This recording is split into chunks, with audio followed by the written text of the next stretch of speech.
recevoir pour ce livre La Sainte Touche, aux éditions Jean-Claude Lattès. Donc un livre qui nous plonge dans une réalité, celle de Roubaix. On a vraiment à la fois une histoire très touchante et on a aussi une écriture qui est très forte, et c'est un premier roman. Donc avant de rentrer dans l'histoire, moi je voulais savoir comment on entre dans la littérature avec ce premier roman, comment votre parcours vous a conduit à écrire ce livre, et comment aussi et surtout vous avez pu rencontrer les éditions Lattès. Tout d'abord, merci de me recevoir, merci de m'accueillir. Comment on rentre dans la littérature? Moi, c'est très lié à ma profession. C'est-à-dire qu'après des années un peu chaotiques, un peu turbulentes, j'ai ouvert un magasin sur Roubaix. Et comme le temps est long et qu'il n'y a pas forcément toujours beaucoup de clients, je me suis mis à lire de manière frénétique. Donc pour faire passer le temps, pour voyager tout en restant sur place, je me suis mis à enchaîner les bouquins. Et à force de lire, je me suis dit que ce serait peut-être intéressant moi aussi de raconter mon histoire. Alors ça c'est... Oui, et ce qui est intéressant, c'est qu'effectivement on sent les influences, on sent certaines influences. On est plongé dans un milieu assez populaire. Ça tourne autour d'une épicerie. Bon, c'est logique par rapport au métier. Est-ce que justement, quelle est la place de la vie, l'autobiographie dans ce roman? Est-ce que c'est un roman? Disons que c'est un peu un mélange de choses que j'ai pu vivre, de choses que j'ai pu sentir, entendre. Après, il y a une part aussi d'imaginaire dedans, bien évidemment, c'est une histoire romancée. Mais ouais, c'est un parcours de vie, une sorte c'est mon parcours à moi, une sorte de parcours initiatique que j'ai tenté de retranscrire à travers le livre. Et milieu populaire, ouais, parce que forcément, c'est là d'où je viens. Et je voulais vraiment raconter comment ça se passait autour de moi. J'essaie vraiment d'observer et de retranscrire.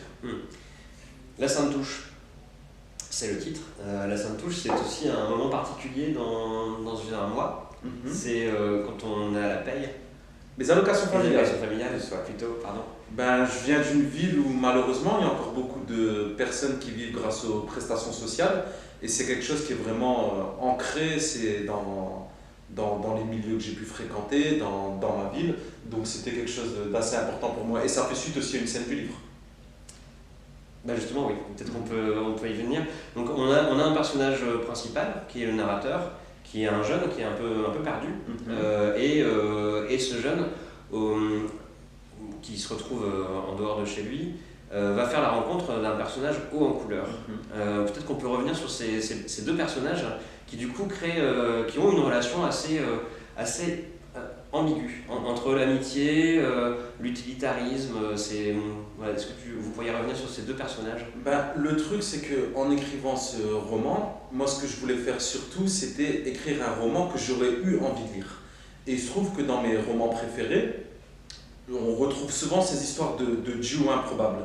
Par exemple, je sais pas, dans Alexis Zorba, par exemple, de Kazantzakis, ou même dans les romans de Knut Hamsun avec Edevard et Auguste Le Marin, ou encore dans Kerouac, Sur la route. Donc c'est toujours cette sorte de dichotomie entre un personnage, donc le narrateur qui est plutôt lunaire, idéaliste, un peu rêveur, et son pendant qui serait lui plutôt terre-à-terre, pragmatique, vraiment ancré dans la société. Et je trouve que cette confrontation entre les deux personnages, c'est vraiment quelque chose d'intéressant, et c'est ce que j'ai essayé de reproduire dans ce roman. Ouais, revenons un peu justement sur l'épicier. L'épicier, il est intéressant parce qu'il aide, il a l'air d'aider beaucoup de gens.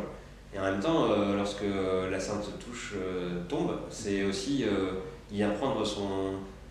Ouais, c'est une pratique assez courante, je pense, dans les milieux populaires. Ça fait un peu écho, vous savez, c'est une épicerie, mais supputé être un patron de bar qui a ses locataires qui vivent au-dessus, donc qui lui paye le loyer, mais qui en même temps consomme dans le bar. Et c'est un cercle sans fin, parce qu'on fait crédit tout le mois, puis quand les allocations tombent, on lui rembourse son crédit, donc on se retrouve de nouveau à sec, désargenté, et c'est une sorte de cercle qui tourne sans fin. Donc d'un côté, on est sûr d'avoir sa subsistance tout le long du mois, mais d'un autre côté, on est sous une forme de coupe.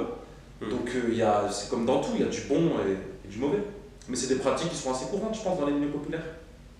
Oui, et puis on voit du coup ce jeune homme en fait devenir un peu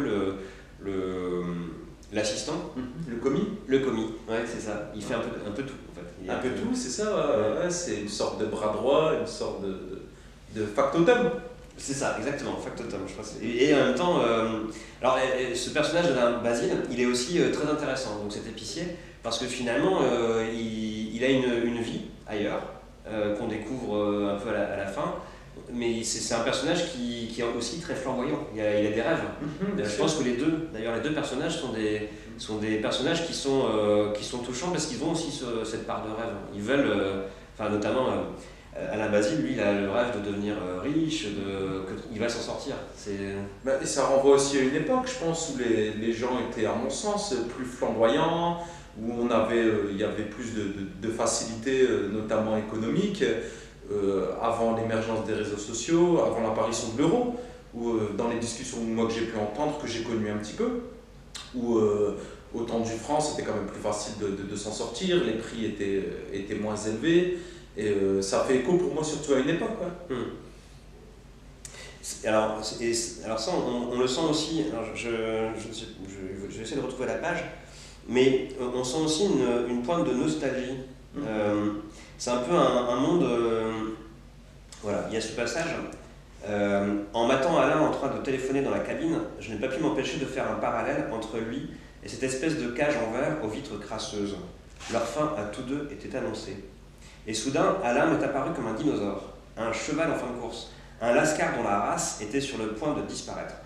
Tant d'autres choses disparaissaient. Les cabines téléphoniques, mais aussi les cartes prépayées qu'on achetait pour pouvoir y téléphoner, les bars tabac dans lesquels se vendaient ces cartes prépayées. Fini les vendredis soirs où les ouvriers se retrouvaient au café du coin, après l'usine, pour claquer leur paye, en liqueur et apéro. Fini la race des flambeurs, la race de ceux qui dépensaient sans compter, de ceux qui brûlaient l'oseille comme si demain n'existait pas. On a un peu un moment d'une nostalgie aussi, d'un monde qui disparaît en tout cas. Bien sûr, moi je suis né en 1985, j'ai 35 ans aujourd'hui, et je pense que c'est un peu pareil pour vous, je pense, et on a eu la chance d'assister à ce basculement en fait. Après je dis pas que c'est bien ou que c'est moins bien, c'est pas le souci, c'est juste que je me place en tant qu'observateur. Et ouais, moi j'ai connu ces patrons de bar, ces patrons de bar flamboyants, avec ces gens, je le dis, qui mettaient leur chemise pour sortir le week-end, avec la petite chaîne en or, les cheveux plaqués en arrière. Et je pense que, je sais qu'à Roubaix, il y a 90% des bars tabac qui ont fermé. C'est plus les mêmes modes de consommation. Maintenant, les jeunes iront plus forcément dans les grandes surfaces chercher leur alcool et le boire à la maison, alors qu'avant, on sortait beaucoup dans les bars. Il y avait une vie une vie qui plus commune en fait, où on se retrouvait après le boulot, et je pense que tout ça tend à disparaître tout doucement. Après, est-ce que c'est bien, est-ce que c'est moins bien, je sais pas. J'ai aussi j'ai en mémoire aussi des parties de cartes interminables, où toute la nuit on jouait au poker ou au dé à la passe, et chose qu'on peut retrouver aussi dans les films d'une certaine manière. Je pense à Il était une fois en Amérique avec De Niro, où le fameux Sonny joue au craps toute la nuit, où il va engrainer ce petit à la fameuse scène où il joue pour lui, où il fait des sets pour lui, il faut faire le set au craps, qui est la passe en fait. C'est le nom américain de la passe. Et moi j'ai bien connu cette époque, et je pense que de toute façon, quand on est romancier comme ça, on tourne beaucoup autour de ce qu'on a vu quand on était jeune, dans son enfance, et c'est quelque chose qui me tient beaucoup à cœur. Je me rappelle aussi des PMU qui étaient pleins à l'époque, les courses de chevaux, et aujourd'hui ça tend tout doucement à disparaître. Le narrateur, donc ce jeune homme qui découvre un peu la vie en même temps qu'il découvre le monde d'Alain Basile, il a une ambition, lui, c'est l'écriture. Et il passe son temps à écrire. Alors, déjà pour commencer, est-ce que c'était votre habitude? Est-ce que ça retranscrit une habitude que vous aviez de votre jeunesse, ou c'est uniquement de la fiction? Non, ça c'est de la fiction. Dans mes années d'errance, qui ont pu ressembler plus ou moins à celle du narrateur, j'étais totalement déconnecté de ce monde littéraire. C'est venu avec la lecture, avec le magasin, puis avec la lecture. Ouais, c'est pas du tout une... Non, ça. Et donc on a du coup une place importante de l'écriture dans le texte, mais aussi c'est un des éléments de rupture avec la famille, cette écriture. On voit à quel point le père, notamment, voit d'un très mauvais œil un fils écrivant. Ouais, mais je pense que le fait que ce narrateur écrive dans un monde où la littérature est totalement hors de propos, c'est une sorte de révolte pour lui. Quand, je veux dire, c'est une révolte déterministe, parce que qu'est-ce qu'on attend de lui finalement? On attend de lui qu'il boive, qu'il se drogue, qu'il travaille dans une épicerie. Et le fait d'écrire, c'est se révolter contre tout ça. Comme il n'a pas la parole, comme on ne lui laisse pas la parole, eh ben, il va la prendre, mais à l'écrit. Et c'est une façon pour lui de s'affirmer, de se révolter contre ça, d'aller au-delà de ce qu'on attend de lui. Et montrer aussi que tout est possible, et que quand on fait les choses avec le cœur, on peut parfois y arriver. Et alors du coup, on peut revenir aussi un peu sur cette histoire qui est... Alors il y a le roman dont on a parlé et qu'on incite vraiment tous et toutes à lire parce que c'est drôle, c'est plein de rebondissements, c'est plein de surprises. Mais d'ailleurs, comment ça s'est fabriqué cette écriture? Parce que on sent, et d'ailleurs le narrateur, c'est ça qui est aussi intéressant, c'est qu'on voit qu'il a ses rêves d'écriture et puis en même temps il y a du second degré. On sent que pour l'instant en tout cas l'ambition est plus importante mais le résultat n'est pas toujours très probant.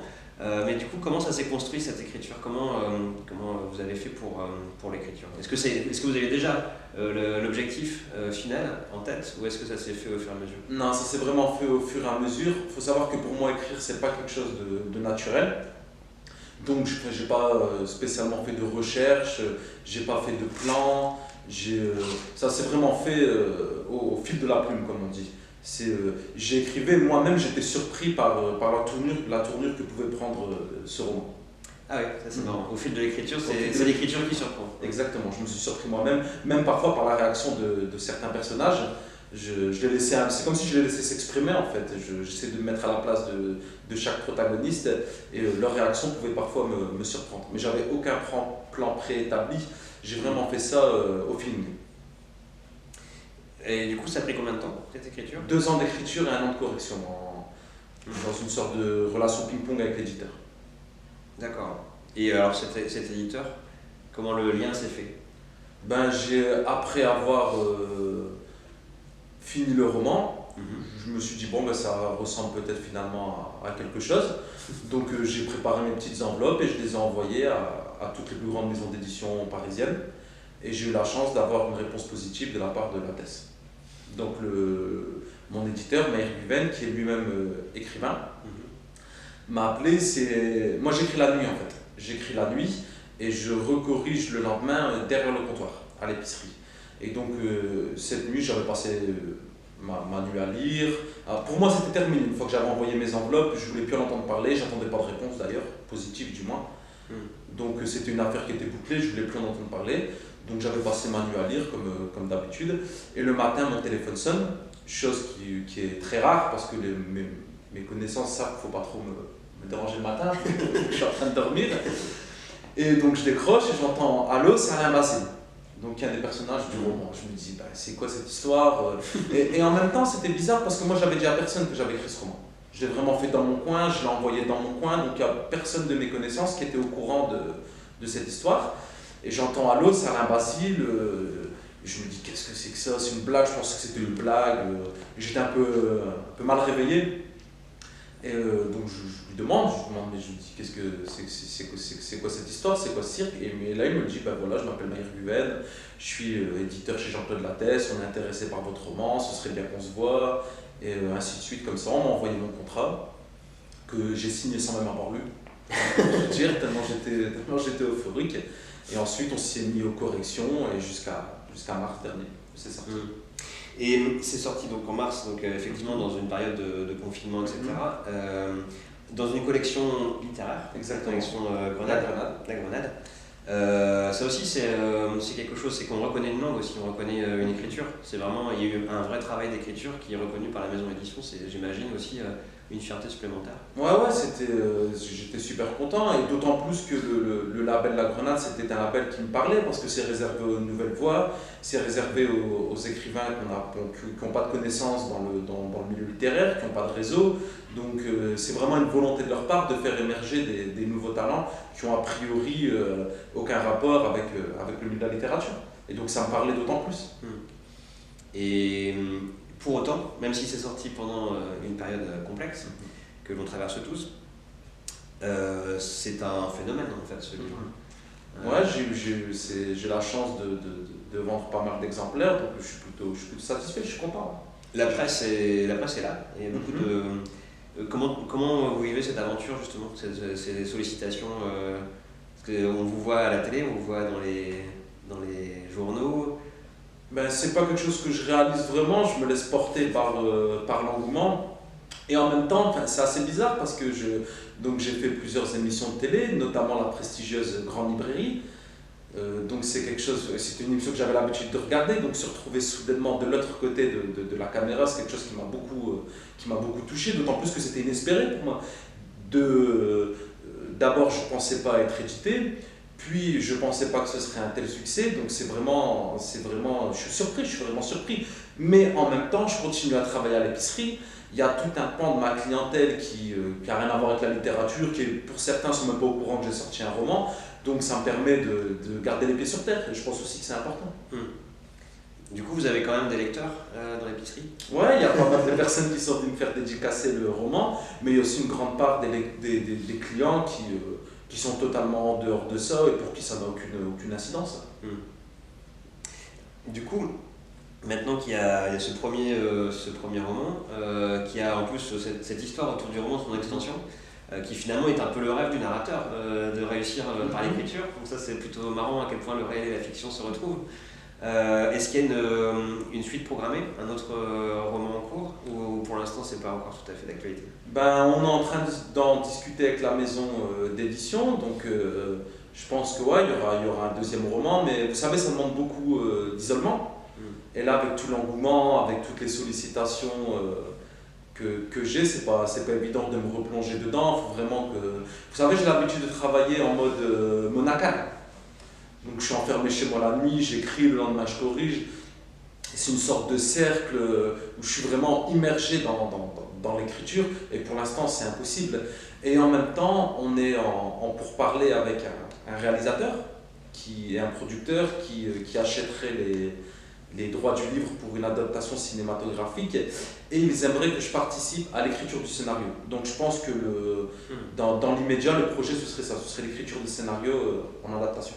C'est aussi une belle aventure. Ouais, c'est aussi une belle aventure. Mais je pense qu'il y aura un deuxième roman, sachant aussi qu'il faut que j'ai quelque chose à raconter. C'est ça. Il ne faut pas que ce soit écrire pour écrire, je trouve pas ça intéressant. Celui-ci, je l'ai écrit un peu avec l'énergie du désespoir, je l'ai écrit sans rien attendre en retour. Or, là, il y a quand même une attente de la part et de mes lecteurs et de la presse, donc il faut vraiment que je sois posé pour le faire. Sans trop de pression. Sans trop de pression. Très bien. Est-ce que vous avez quelque chose à rajouter sur cette aventure? Non, je vous remercie de m'avoir reçu, c'était vraiment intéressant. Et parce que souvent on me demande qu'est-ce que vous conseillerez je me permets, hein, bah oui, on me demande, je sais que vous êtes suivi par beaucoup de jeunes et que vous faites un travail louable dans le sens où vous essayez d'intéresser des jeunes à la littérature et à l'écriture. Et faut bien leur dire que tout est possible, mais que l'important c'est de faire les choses sans rien attendre en retour, les faire avec le cœur. Vous savez, je ne suis pas dupe de ce qui m'arrive, je sais que dans ce genre d'aventure, il y a beaucoup de facteurs qu'on ne maîtrise pas, notamment une grande part de chance qui a été favorable à mon égard, mais qui aurait très bien pu ne pas l'être. Et donc l'important c'est de faire les choses sans rien attendre en retour, y croire, parce qu'il faut toujours y croire, mais de ne pas tirer non plus des plans sur la comète. Et je pense que quand on fait les choses comme ça, sans rien attendre, avec le cœur, finalement peut-être que tout est possible, dans un certain sens. Très bien. Merci pour ces derniers mots. Merci à vous, merci beaucoup. Et bonne suite pour cette fin de touche, en espérant la voir bientôt sur l'écran. Ouais, j'espère aussi.